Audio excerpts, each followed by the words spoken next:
Good day mga ka-sports natin dyan. Dahil 2026 na nga, marami ng mga players na nag-over the bakod at ang iba naman ay hindi na nabigyan pa ng pagkakataon para ma-renew ang kanilang mga kontrata, kung kaya napilitan na rin silang pumunta sa ibang team at ang iba naman na team ay nabuwag na. Meron pa nga ditong isang team or dalawang team na talagang grabe ang mga players na nagsialisan. Mukhang rebuilding to the max ang nangyayari nga sa Petrogas Angels at sa Choco Mucho. Maging ang Creamline Cool Smashers ay nagkalagasan nga rin sila ng mga bench player. Pero alam nyo ba na talagang ang ibang team, lalo na ang baguhan na team, ay nagkukumahog rin kumuha ng mga star players dahil may bagong ang team na papasok sa PVL 2026. Mukhang malaki talaga ang pagbabago ngayong PVL 2026 dahil wala na nga ang Cherry Tigo. At alam nyo ba na 22 star player ang mga nagsilipat nga sa iba't ibang team. Napakarami nito, kaya't pag-uusapan natin at sisilipin natin kung sino-sino ba ang mga players na umalis sa kanilang team at napilitan na nga silang humanap ng kanilang bagong kinabibilangan ngang koponan. Mukha talagang malakas na rin ang mga baguhan ngayon dahil nakuha nga nila ang mga sikat rin na mga volleyballista. Talagang kahit sabihin natin na bago nga ang team ngayon, ay lalaban at lalaban to sa mga veterana na magkakasama na team. Well, pag-uusapan natin kung sino-sino nga ang mga players na umalis. 22 big star player nga to, pero madadagdagan pa to. Narito na nga ang kanilang listahan. Panoorin hanggang sa dulo. Pero bago lahat, kung bago ka sa akin channel, subscribe na. Click ang ating notification bell para lagi kang updated sa lahat ng issues sa volleyball. Susunod na.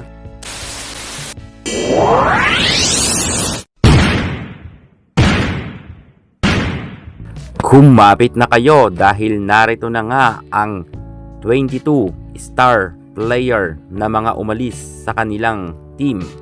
At eto pa nga ang ating matutuklasan dahil ang ibang mga players dito ay kusang tinanggal, ang iba naman ay desisyon na umalis na.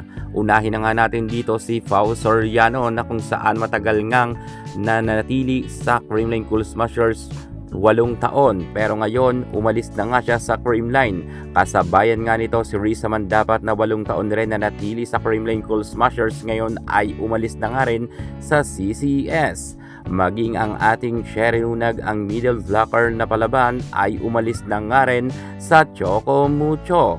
Umalis na nga rin si Hannah Royce Tubino, ang isa sa mga key player ng Choco Mucho at ngayon ay meron na siyang bagong team. At si Villa General, ang libero nga na bench player ng Choco, ay nilayasan na rin ang Titans. Maging si Aduki Ogunsanya na kung saan isa rin sa mga magaling na middle blocker ng Choco ay umalis na rin. Mami Chi Saet, ginulat tayo dahil nga matagal na siya sa Petrogas, ngayon ay nilayasan niya na rin. At maging ang ating Michelle Morente, ang opposite hitter, hindi pa umiinit ang kanyang karera sa Creamline Cool Smashers, umalis na rin.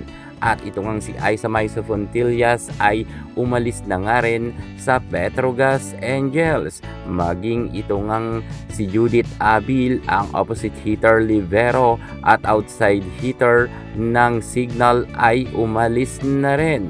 At umalis na nga rin si Jayla Atienza, ang middle blocker ng Next Led Chameleons, at ngayon ay meron na rin siyang bagong team, ang Choco. Maging ito naman si Joy Dacron, ang middle blocker nga na maganda ng Petrogas Angels, ay umalis na nga rin. Napapabalita na sa Creamline ito mapupunta, pero rumor pa lamang. Si Caitlin Biray naman ay umalis na nga rin sa Farm Fresh Foxes at ngayon ay balik Choco Mucho siya. At ito naman si Faith Nisferos, ang outside hitter ng Akari, ay napapabalitang aalis na rin at may balita na sa CCS mapupunta, rumor pa lang. At ito naman si Marian Vitre, ang middle blocker opposite hitter ng Petrogas Angels, ay umalis na rin. At ito naman si Rhea Villarete, ang setter nga ng Creamline, ay umalis na rin. At maging ito ngang si Camille Victoria, ang opposite hitter middle blocker, ay nilisan niya na nga rin ang kanyang team na Akari, Chargers. Sayang rin itong si Ezra Madrigal dahil ang middle blocker na ito na mala controversial dahil sa net touch ay umalis na rin. At ito naman si Remy Falma, ang middle blocker nga at team captain ng Petrogas Angels, ay nilayasan niya na rin ang kanyang kinabibilangan na team.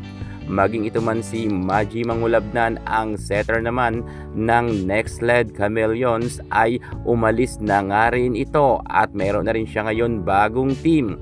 Mafigalan sa masakit man sa mga fans ng CCS dahil matagal na rin siya sa Creamline pero hindi nabibigyan ng play kaya umalis na rin siya.